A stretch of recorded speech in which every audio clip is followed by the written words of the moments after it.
Hello and welcome to Over the Shoulder with Superintendent Killingbeck. I am here with Principal Gensch. Lori, I know you. I've worked with you for several years. The audience, I know your nephews are going to be tuning in, but those other than your family and friends, they might not know who you are outside of Principal Gensch. And so, can you tell us a little bit about, who you are as a person? I know you and Mike were high school sweethearts, and so, you dated Mike in high school and got married afterwards, and have three lovely children. Tell us a little bit about you as a person. I would say family is number one. A lot of my cousins live still within 15 minutes of each other. We spend a lot of time together. It's just like our big Hemlock family. This is what I live for, is being around the ones that I love. The other thing that we do a lot of is sports. My boys are all active in sports, and so we spend a lot of our summers at baseball tournaments. My boys are into basketball and football and soccer as well. So if we're not at school, we're usually running the roads to tournaments or practices, and we wouldn't have it any other way. We've been a benefactor of you coming in and being part of our leadership team here. One of the things I know about you, Lori, is that you said, Don, of all the opportunities that are out there, this is the only job that I really wanted outside of being in the classroom. Can you tell me a little bit why that's the case? What was the reason? When this position initially came open, I was excited at the opportunity because this is where we chose to send our kids to school, and I wanted to be in the district where my kids went. Family is extremely important to us, and Hemlock has become our family, a big part of our family. The students, the families that reside here, we all look out for each other, we help each other if we're in need, and we are just proud to be Hemlock Huskies. So, Lori, what are you most passionate about? What excites you when you get up in the morning?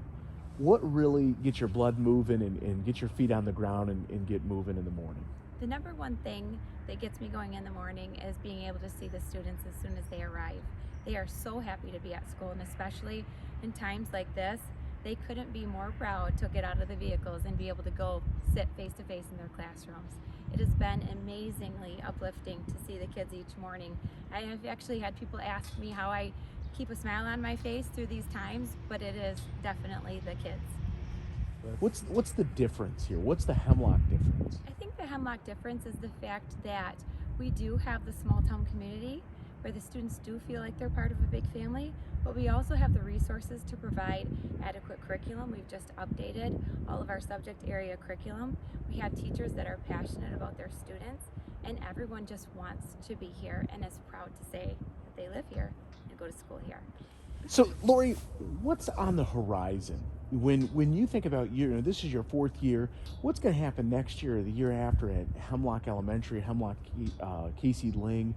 What do you see in the future? If you had a crystal ball, what are some of the good things that people can look forward to? I think the one important thing to mention is that we're not happy just being stagnant. We're not happy just being okay or just being good. We want to be the best that we can be, and we want to continue to move forward. So we continue to look at the data that we collect from student assessments, the observations that are made by classroom teachers, and we make adjustments from there.